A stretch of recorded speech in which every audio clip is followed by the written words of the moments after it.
Bonjour Jean-Philippe. Bonjour Wendy, bonjour à tous. Ce matin au programme régional et bulletin blanc. Avec un chiffre impressionnant donné par Nicolas Dupont-Aignan, le président de Debout la France, hier matin sur Sud Radio.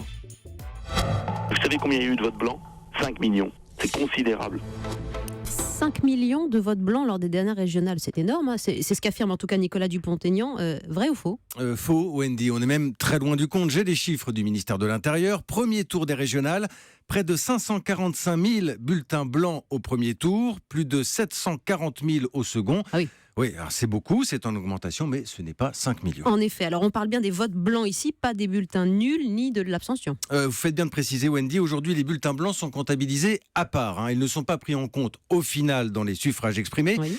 Mais disons que c'est une manière de faire le distinguo entre un électeur qui se rend effectivement au bureau de vote, qui remplit son devoir civique, mais qui ne veut pas choisir entre les candidats.